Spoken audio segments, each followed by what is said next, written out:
রাধারানী। ও চায় না কৃষ্ণা সঙ্গীতের মহাযুদ্ধেতে গান গাক। কি বলছো তুমি এসব? আঙ্কেল, না মানে আঙ্কেল, তুমি এখানে এই সময়?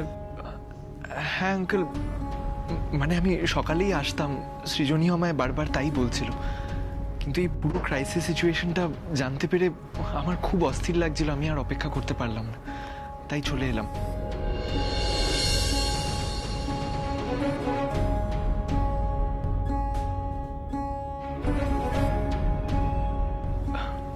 আঙ্কেল, আই রিয়েলাইজ এটা একটু অড, মানে কৃষ্ণা আর সৃজনী দুজনেই আমার খুব অল্প দিনের বন্ধু, কিন্তু সৃজনী যখন আমায় পুরো সিচুয়েশনটা বললো আর আমি জানতে পারলাম এটা কৃষ্ণার গানের উপর এফেক্ট করবে, তখন আর নিজেকে আটকাতে পারলাম না।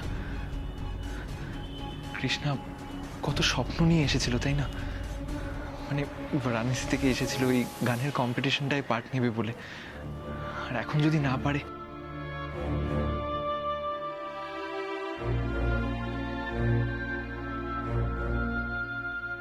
তাই মানে আমার নিজেরই খুব খারাপ লাগছিল, তাই চলে এলাম।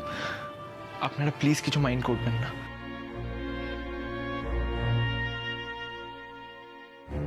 না না, মনে করার কিছু নেই। তোমার বন্ধু তো এখন ঘুমোচ্ছে, ও এখন তোমার সাথে দেখা করতে পারবে না। দেখো অনিরুদ্ধ, কৃষ্ণা এখন কারোর সাথে কথা বলতে পারবে না। ডক্টর বলেছেন শি নিডস রেস্ট। কথা বলা ও স্ট্রিক্টলি মানা।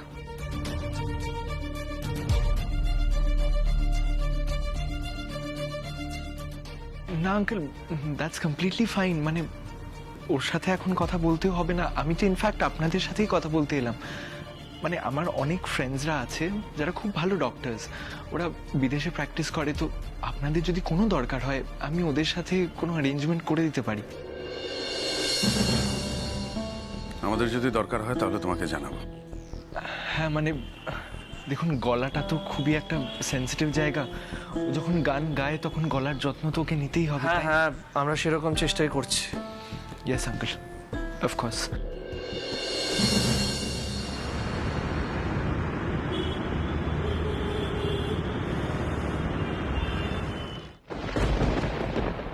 এই যে আজ থেকে তুমি এখানে থাকবে।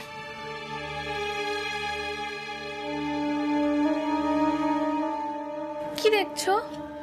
কিছু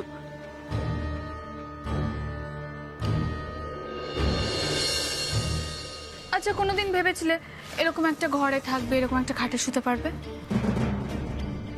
না ভাবার কি আছে? তুমি কি ভেবেছো তোমাদের কাছে এত টাকা আছে বলে সবসময় এই টাকা তোমাদের কাছেই থাকবে? আমারও টাকা হবে, আর এতদিন হয়ে থাকেনি তো কি হয়েছে, এখন থাকবো।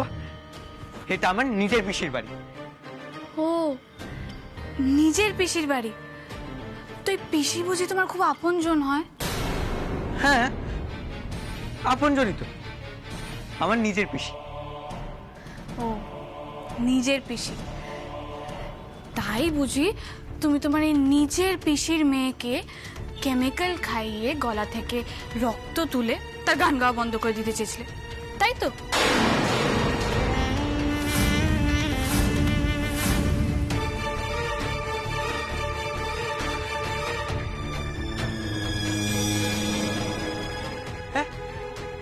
এই কিসব বলছো তুমি? কিসব বলছো? আমি কখন এসব করলাম? ও, করনি?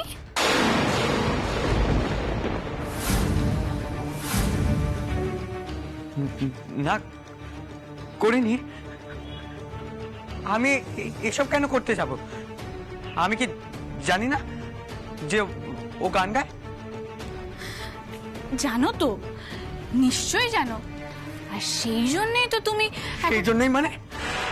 কিসব বলছো তুমি? মিথ্যে মিথ্যে বদনাম কেন দিচ্ছ? বাড়ি শয়তান মেয়ে তো তুমি। মিথ্যে বদনাম? শয়তান মেয়ে?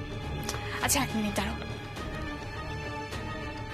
আচ্ছা, এইটা দেখো তো। ফালতু কথা বলে না আমার সময় নষ্ট করবে না। বাকি টাকাটা দিন তো তাড়াতাড়ি। আরে ওর কি পুরো ওষুধটাই খাইয়ে দিয়েছিস? দেখলাম মুখ থেকে এরকম গল গল করে রক্ত বেরোচ্ছে।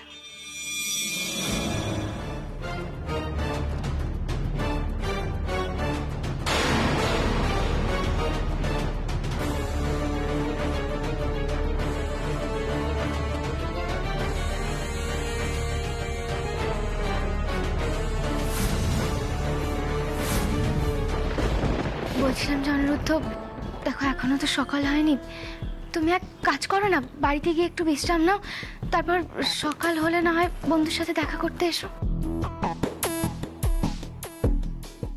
হ্যাঁ আন্টি, না মানে অনিরুদ্ধ, বলছিলাম তুমি এখন এসো, তোমার বাড়ির লোকজন চিন্তা করবে।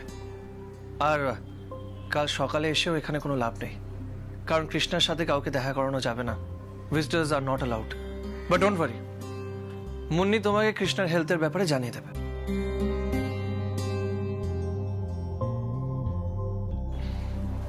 Okay uncle, that's absolutely fine. আমি তাহলে সৃজনীর ফোনের জন্য ওয়েট করব। এখন তাহলে আসছি। এসো অনিরুদ্ধ।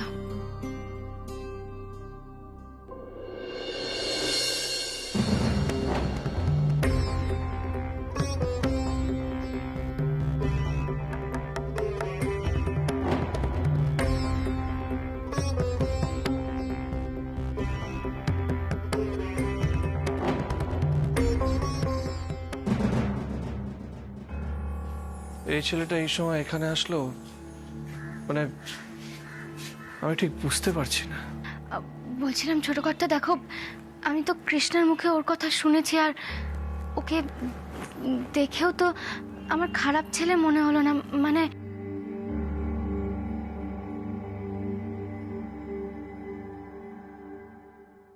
তোমাকে দেখেই বুঝতে পেরেছিলাম ছোট কর্তা, অনিরুদ্ধর আশাটা তোমার একেবারেই পছন্দ না। কিন্তু কেন?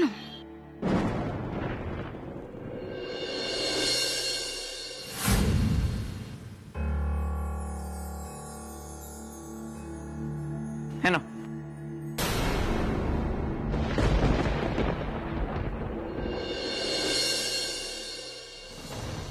টাকার জন্য আরো অনেক কিছু করতে পারি। তুই আমার দলেই আছিস। নে নে, এবার তুই তোরটা বুঝে নে, আর আমিও আমারটা বুঝে নিচ্ছি। কাল থেকে তুই আমাকে চিনিস না, আমিও তোকে চিনি না। যা এবার পালা। এটা তুমি আবার কোথায় পেলে? ও, তুমি বুঝি এই ভিডিওটাই ডিলিট করেছিলে? আর কোনো লাভ নেই। অ্যাকচুয়ালি এই ভিডিওটা না আমি অনেক জায়গায় সেভ করে রেখেছি, বিভিন্ন ডিভাইসে, ক্লাউডে, সব জায়গায়।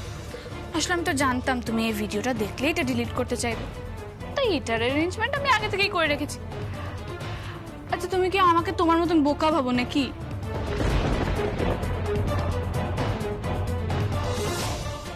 এই রে, আমি তো পুরো কেস খেয়ে গেলাম। এবার কি করব? মেয়েটা প্রচন্ড ধরিবাজ। না না না, যেভাবেই হোক মেয়েটার সাথে এই কেসটা আমাকে মিটিয়ে নিতে হবে।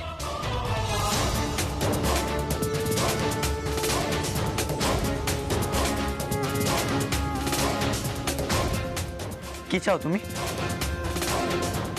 কি এবার চাইবো? তাছাড়া তোমার কাছে কি বা আছে যে আমি চাইবো?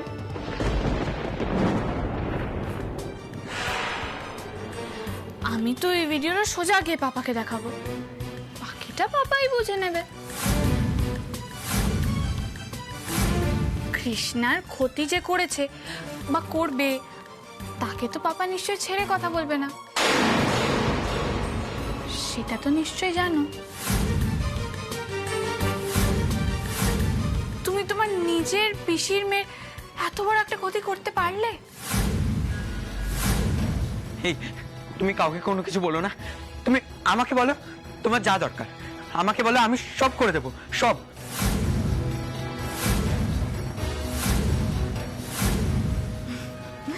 এই তো ভেরি গুড। এই যে দেখো, তুমি কৃষ্ণার গান গাওয়া বন্ধ করলে, সেটা নিয়ে আমার কোনো প্রবলেম নেই, বরঞ্চ ভালোই হয়েছে। এমনিতেই ওই ট্যালেন্ট হান্টে যেত, এসে জিতে ফিরতো, তবে সবাই ওকে নিয়ে মাতামাতি করতো, ওই নাকাম আমার এমনিতেই সহ্য হতো না। তার চেয়ে বরং ভালোই হয়েছে, না রেহে কি বাস, না বেজে কি বাঁশুরি।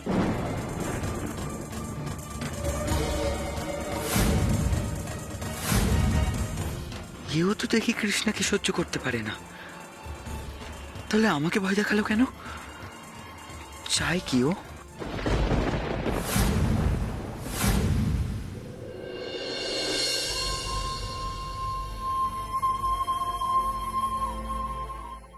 সিস্টার, আমার মেয়ে ঘুমোচ্ছে। দেখুন, খুব যে ঘুমাচ্ছে সেটা কিন্তু বলা যায় না, তবে যে ওষুধটা পড়েছে তার এফেক্টে তো একটা ড্রাউজিনেস রয়েছে, ট্রান্সে আছে বলতে পারেন। আচ্ছা, বুঝলাম সিস্টার। একটা অড রিকোয়েস্ট করব, যদি কিছু মনে না করেন। আচ্ছা বলুন। দেখুন, আমি জানি যে এখন ভিজিটিং আওয়ার্স না, মানে ভেতরে যাওয়া অ্যালাউড না, মানে এখানে তো সবাই ঘুমোচ্ছে, আর তাছাড়া অনেকক্ষণ কৃষ্ণাকে দেখিনি। যদি একবার আপনি আমাকে কৃষ্ণাকে দেখতে দেন তাহলে তাহলে খুব ভালো হয়। দেখুন, হসপিটালের তো একটা নিয়ম আছে, আর আমি জানি, সবটাই জানি। আমি একবার দেখবো আর চলে আসবো, ট্রাস্ট মি। আচ্ছা যান, কিন্তু প্লিজ স্যার, আপনি একাই যাবেন। Thank you so much sister.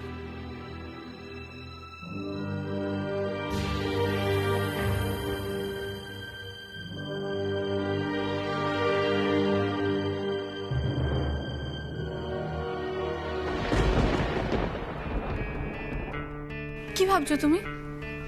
আমি কি চাই, তাই তো? হ্যাঁ, মানে ওই লুক, ইটস ভেরি সিম্পল। আমার পাপার নিজের ফ্যামিলি আসার পর পাপা আমাকে প্রায় ভুলেই বসেছে। আমার নিজের বাবা কারেকশনাল হোমে, আর আমার মা থেকেও না থাকার মতন হয়ে রয়েছে।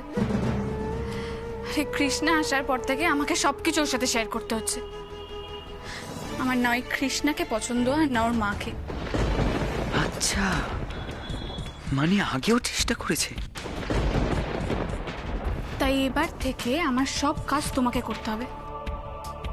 আমি যেমনটা বলবো তোমাকে তেমনটা করতে হবে। হ্যাঁ হ্যাঁ, যা যা বলবে আমি তাই তাই করবো।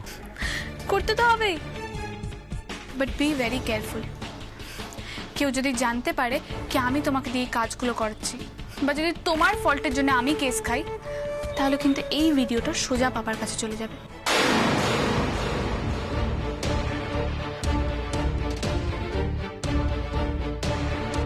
আর পাপা তোমাকে তারপরও বাঁচিয়ে রাখলে জানবে তোমার ভাগ্যটা ভালো।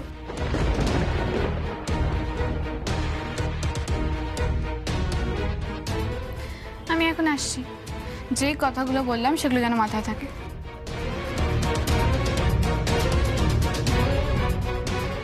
ও হ্যাঁ, আর ভেবো না তোমাকে আমি এই কাজগুলো ফ্রিতে করাবো। যেমন যেমন কাজ তেমন তেমন টাকা। Got it? বাই। মহা ধরে বাজবে, আমাকে গোল খাওয়াচ্ছে, আমাকে ব্ল্যাকমেল করছে, কিন্তু আমি তো কিছু করতেও পারবো না। ওর কাছে ওই ভিডিওটা রয়েছে, আবার মা বলে দিয়েছে এই বাড়িতে এসে ভালো মতন থাকতে। এই মেয়েটা মাঝখান থেকে একটা খিচ করে রাখলো। না না না, এখন থেকে ওকেও আমাকে নজরে নজরে রাখতে হবে। আর তাছাড়া আমি তো শুনেছি এই বাড়ির লোকেরা নাকি খুব সহজেই সবাইকে বিশ্বাস করে, আর আমাকে যদি একবার বিশ্বাস করে ফেলে তাহলেই কেল্লা ফতে।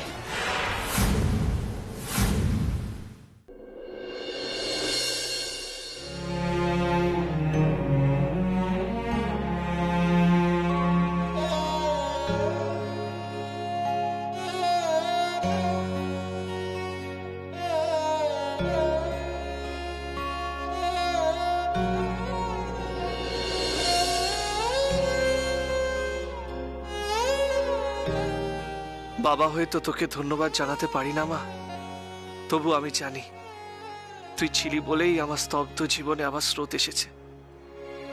তুই সুস্থ না থাকলে, ভালো না থাকলে আমি যে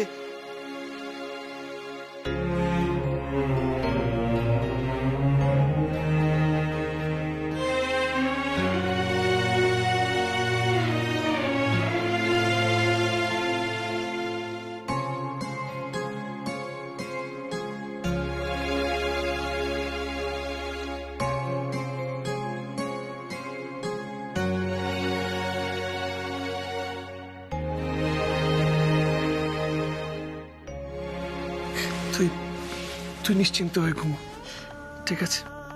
রেস্ট নে। না না না, বললাম না কথা বলবি না, একটাও কথা বলবি না। হুম? মা, মাকে খুঁজছিস?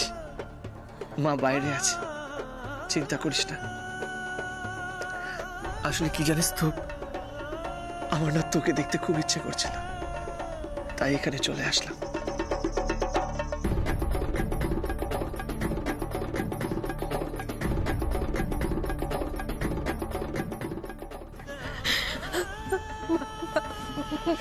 না, একদম না, বলছি তো তুই এখন কথা বলবি না, ঘুমিয়ে পড় প্লিজ।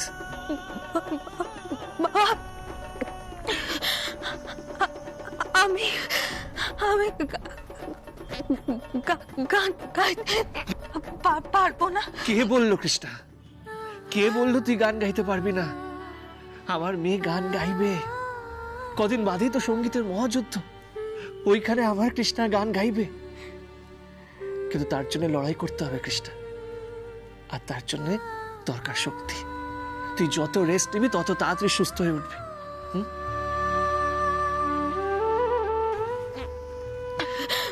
বাবা, আমার গলায় ব্যথা। কথা বলিস না কৃষ্ণা, কৃষ্ণা প্লিজ কথা বলিস না। আমি জানি তো আমার মেয়ে ভীষণ strong, she is a fighter, তাই না? ওই গলার ব্যথা ঠিক সহ্য করতে পারবে। এতদিন ধরে নিজের মাকে নিয়ে লড়াই করেছিস, এইবার নিজের জন্য লড়াই করতে পারবি না কৃষ্ণা? পারবি তো?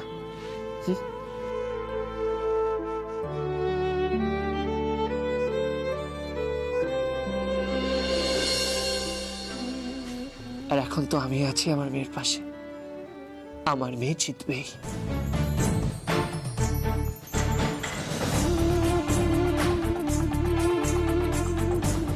তোর মা আর আমি তোকে দু হাত দিয়ে আগলে রাখবো, দেখি না তোকে কে হারায়।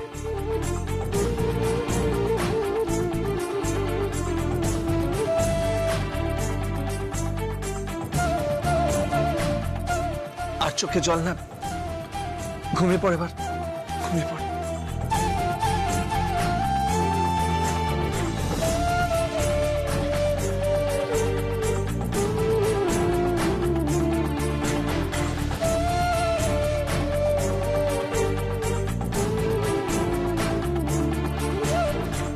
ঘুমিয়ে পড় মা, ঘুমিয়ে পড়। আমি মাথায় হাত বুলিয়ে দিচ্ছি, ঘুমিয়ে পড়।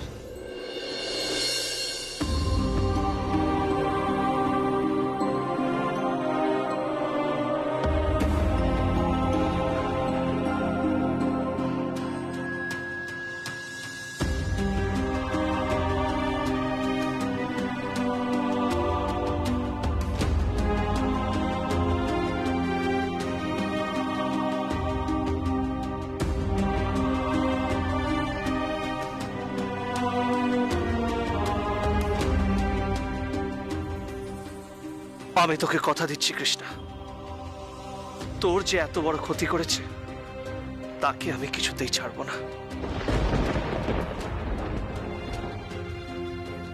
স্যার, লোকাল থানা থেকে পুলিশ এসেছে, আপনার খোঁজ করছে। আচ্ছা আচ্ছা, আমি যাচ্ছি।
ছোটকর্তা তুমি কোথায় গেছিলে, কেবিনে গেছিলে? হ্যাঁ আমি কেবিনে গেছি। আমাকে কেন ডাকলে না? আমিও তো যেতে পারতাম, তাহলে কৃষ্ণের সঙ্গে একটু কথা বলতে পারতাম আমি। আমার কথাটা তো আগে শোনো। তোমার চোখ লেগে গেছিল, আর এমনি তো সিস্টার একজনের বেশি অ্যালাউ করতো না। বলছি কৃষ্ণ এখন কেমন আছে? ঠিক আছে শর্মা, এত চিন্তা করো না। আমি যখন ভেতরে গেলাম আমাকে দেখলো, হ্যাঁ তারপরে একটু হেসে আবার ঘুমিয়ে পড়লো। সত্যি বলছো? একদম সত্যি বলছি, এত ঘাবড়ালে চলবে না, বুঝলে? মিস্টার নিখিল চৌধুরী,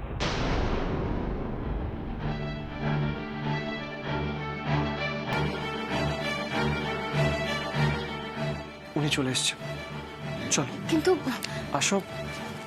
নমস্কার, আমি নিখিল চৌধুরী। ও আপনার মেয়ে তো কেমিক্যাল খেয়ে এখানে ভর্তি, তা আপনি কি নিজেই কমপ্লেন করেছেন? ইয়েস অফিসার, আমি নিজেই কমপ্লেন করেছিলাম। দেখুন অফিসার, আমার মেয়ে তো নিজে নিজে কেমিক্যাল খায়নি, ওকে লিকুইড কোনো কিছুর মধ্যে মিশিয়ে খাওয়ানো হয়েছে। আই সি, বেঁচে আছে যে এটাই বড় ব্যাপার। না না অফিসার, বেঁচে তো ও থাকবেই, ওকে বাঁচতেই হবে। কিন্তু যারা ওর বিরুদ্ধে এই ষড়যন্ত্রটা করেছে, আমি চাই আপনি ওদের খুঁজে বার করুন। অফিসার, কয়েকদিন বাদেই সঙ্গীতের মহাযুদ্ধ নামের একটা ট্যালেন্ট শোতে কৃষ্ণা, মানে আমার মেয়ে, ওর পার্টিসিপেট করার কথা ছিল। কিন্তু এখন যে কতটা পার্টিসিপেট করতে পারবে জানি না, পুরোটাই আনসার্টেন। আচ্ছা মিস্টার চৌধুরী, আপনার কি কাউকে সন্দেহ হয়?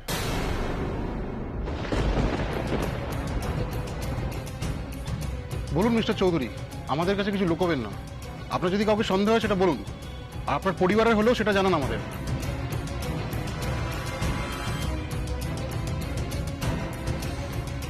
রাধারানী দত্ত।